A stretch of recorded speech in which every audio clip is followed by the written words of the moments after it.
Welcome to Elder Savvy. I am Anna Seery, the Director of the Pembroke Council on Aging. The goal of Elder Savvy is to provide content-related topics from experts in the community to enhance the seniors' quality of life. My guest today is Michael Cruza of Old Colony Hospice and Palliative Care. With him, we will explore the differences between palliative care and hospice and when and how a person can benefit from these options. Hi, Michael, and welcome. I guess my initial question for you is, what is the difference between hospice and palliative care? Well, in order to really kind of answer it, we need to look at three different things. And the differences were going to be between what is hospice care, which a lot of people know about, the idea of what is palliative care, which some people kind of know about, and then a third thing, which is called a palliative care consultation. So a lot of us know about hospice care, which people in the community at the end of life get extra care from a team of professionals who specialize in end-of-life care. But palliative care in and of itself is really just a broad term to describe a type of healthcare. So if you think of it in a larger scheme at the hospital, you have a team that does what's called aggressive or curative treatment, okay? So they are responsible for healing people, mending bones, stopping disease progression. So that's kind of the aggressive way of seeing things. Mm-hmm. The other side of that is palliative care, which is, again, just kind of a general term, which means to soothe pain, soothe suffering, manage symptoms. So those are two separate things that can actually intermingle. A palliative care consultation, however, is different from palliative care in that it really is just specific consultation that looks at pain and symptom management, and can sometimes lead into hospice, can sometimes lead to the VNA care. So it's really just an extra layer in order to keep people out of the hospital system per se. So if we want to just look for a minute at hospice care, the folks who could benefit from hospice care would be people who are in the last 6 months of life. And what a lot of people think is that it's just for cancer patients, mm-hmm. or it's just for somebody in their last couple of days of life. But the most benefit that we get in hospice is when people are able to kind of seek us out a little bit earlier, and they're able to really access the entire benefit, which is not just helping out with pain and symptoms around a particular disease, but it's also, hospice care is also for the family. So it's any type of psychosocial issues that come up, whether it's funeral planning or bringing someone from outside the family back into the family fold. For me, when my grandmother was on hospice services, we had a estranged cousin who was outside of the family for any number of reasons that mm-hmm. families have people who are outside the family. Yeah. And the hospice social worker was actually able to come in, get a family meeting together, and bring everyone together. So our grandmother's, one of her wishes was, before she left, before she passed away, was to have him back in the family. So the social worker was able to facilitate that, bring everybody back on board, and since that time, when our grandmother passed, Joe has been in at every single family event mm-hmm. since her death, which is a remarkable thing that you can do with hospice care.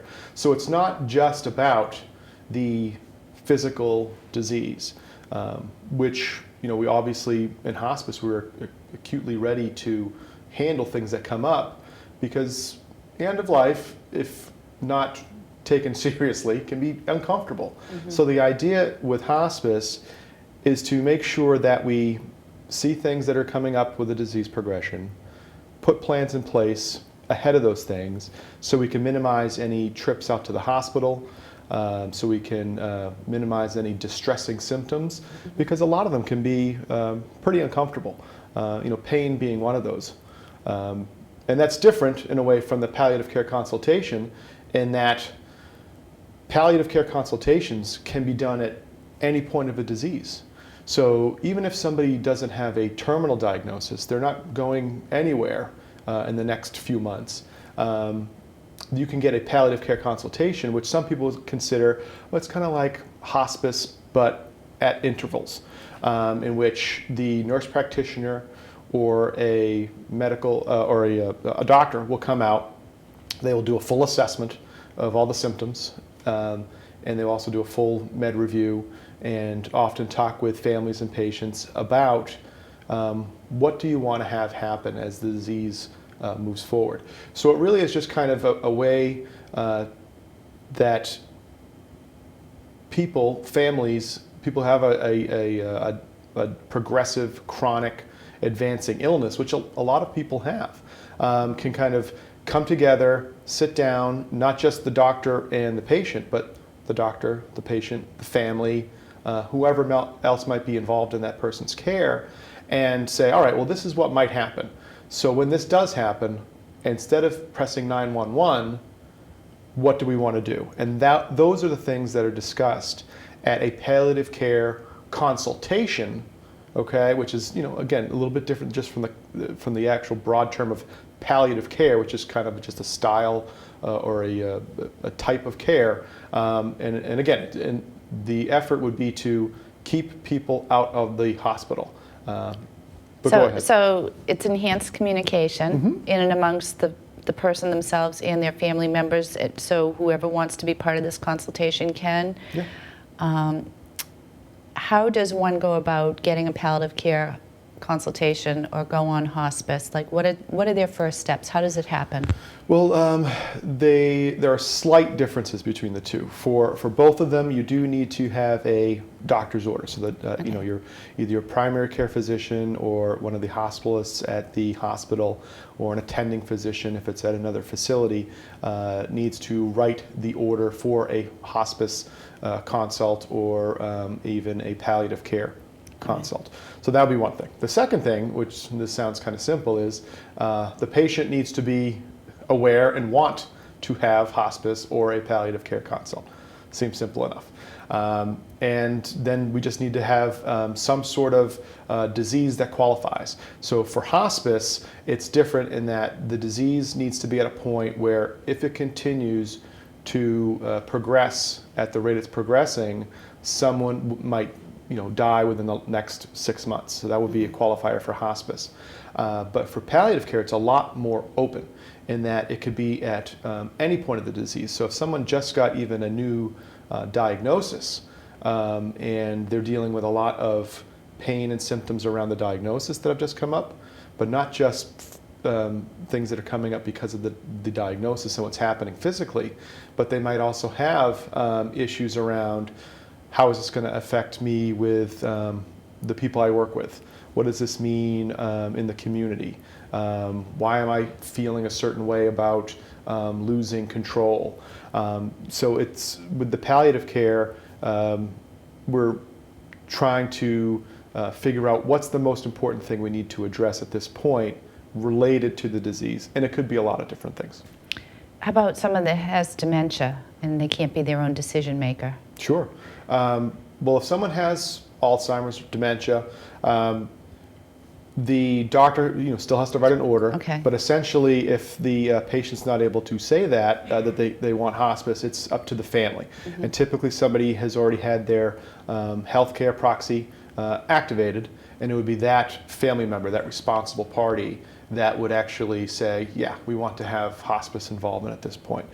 So it's just as simple as that, because we do actually have, on any given day, and a lot of people aren't aware of this, is most people would think, oh yeah, hospice is all about cancer patients. But what most people don't know is that on any given day, about 50% of the folks we see have either the diagnosis for hospice is under dementia, or have dementia, Alzheimer's as their second or their third diagnosis that we're also having to work with. How about paying? How does hospice get paid for and palliative care get paid for? 95% of our reimbursement is through Medicare, Medicaid. Okay. With hospice care, what we have is when someone elects the hospice benefit and they come to hospice, we get a daily rate to manage their entire care. So what's great about that is once someone comes on the hospice, we pay for 100% of all their medications, 100% of any equipment that they need. Anything related to the terminal diagnosis is covered at 100% by hospice. And a lot of folks who have Medicare and don't have a supplemental typically would pay a 20% copay. Mm-hmm. But the idea with hospice is, let's not make them pay extra to access this benefit. This is something that any of these patients who have Medicare have essentially paid for over the course of their life in working and paying money into the government. So this is something that they've paid for over and over again. So to not get the full benefit of it really doesn't help them out, and it's kind of gone to waste. Yeah, I know in past in talking to people who have been on hospice and families, some of the things that they're most appreciative when I've talked to them afterwards is that the communication. I mean, end of life is really hard. Mm-hmm. To be able to talk to people, to your loved one. It's also very, very scary, and there's a great appreciation because the staff, the hospice staff, lets them know what to expect and what's next and what to be looking for.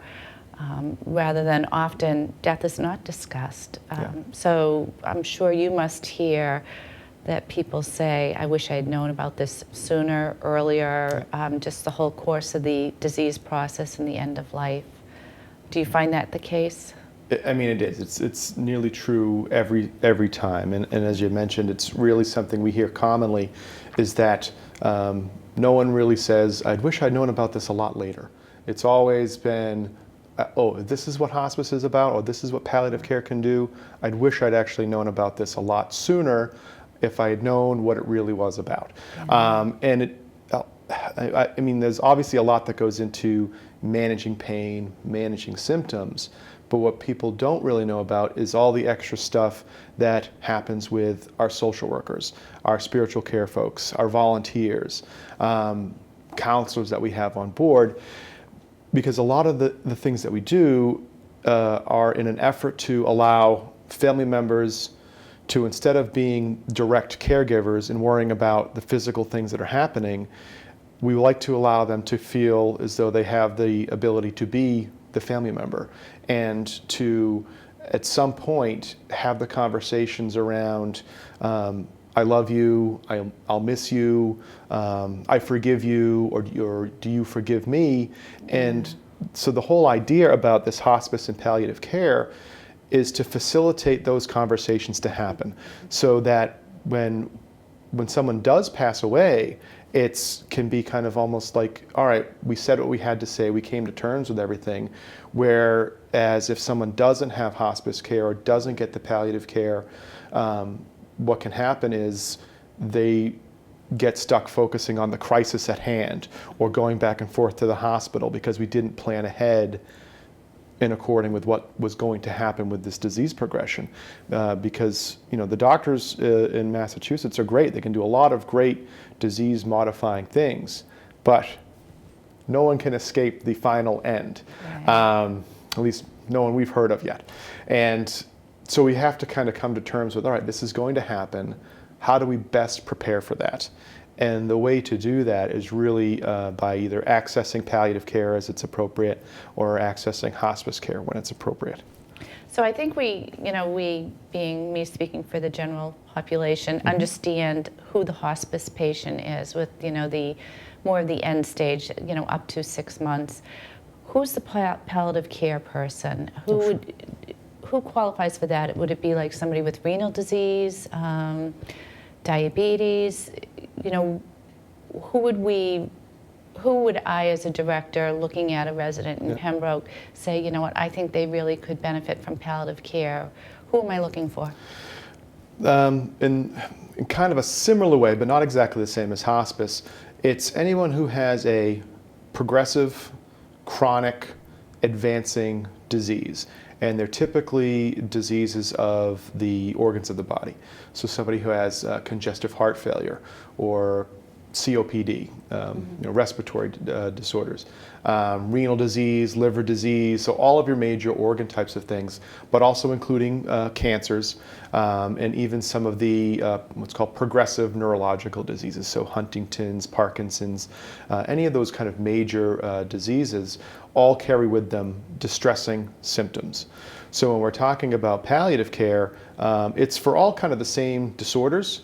It's just when you've got things going on and you want to be able to still continue to live your life and not necessarily be going out to constant hospital visits, palliative care is something that can happen, and this is really, really convenient for a lot of families who are taking care of someone else who may be either in a wheelchair or not able to get out a lot, because palliative care can happen anywhere, just like with hospice care. But so if it's in a hospital, we can do palliative care there. If it's in a nursing home, we can go there. Okay. Assisted living, in someone's private residence, and we even do hospice and palliative care with homeless people, as long as it is safe to go out and visit them, whether it's at the Dunkin' Donuts or on a park bench. As long as we can have a scheduled, safe place to meet, then we'll go ahead and provide the care that they need.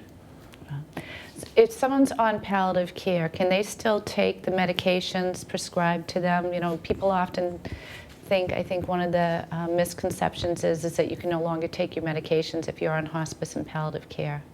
Yeah. So. No, I mean, really, the good news is actually that when someone goes on to hospice or palliative care is we don't need to get prior authorizations for medications anymore, especially with the hospice stuff, because we're not really looking to see what's going to happen with long-term effects with some medications. So with some of our pain medications, we'll actually use some of them to prevent something like a bad symptom like diarrhea, because some of the pain medications are constipating. Yeah. So we can actually use some of them strictly for their side effects, like something like Haldol, which is kind of an antipsychotic drug. But in its very small amounts, we can use this with end of life as an antiemetic, as an anti-nausea and vomiting medication, because we're not worried about the long-term effects at this point of the medication. And it really is a great way, if someone's having nausea, to quell the nausea. So the good news is, no, we don't have to take away any medications. Sometimes we, will take away some of the medications if it's not adding benefit to the patient. So sometimes if someone doesn't need to have their statin drug for their cholesterol that we're not worried about, and they're having problems swallowing, maybe we're not going to have them take their pills that they don't really have to take. Okay, so kind of process of continuing to evaluate that. If I or one of the outreach workers, were talking with a family member and felt that hospice was necessary, do we have to call the primary care doctor first, or does the family member call the primary care, or? Essentially, anyone can start a hospice referral. Okay. So sometimes we get calls from family members, sometimes we get calls from patients themselves, doctors, nursing homes, social workers, anyone can really start it. But what you need to have, whoever is going to call in, needs to just have permission from either that healthcare proxy who's been activated, or the patient themselves. So as long as they have permission to call on someone's behalf, then we can get the ball rolling. And even if someone doesn't have the order yet from the doctor, we can go ahead and call the doctor on that person's behalf. So they make a call, or a call is made on their behalf, and then who's the first point of contact? Who would first be out to visit? Well, the first point of contact is by phone, and we gather all the information, and we will verify insurance benefits, things like that. And then the first person that comes out will be one of our nurses.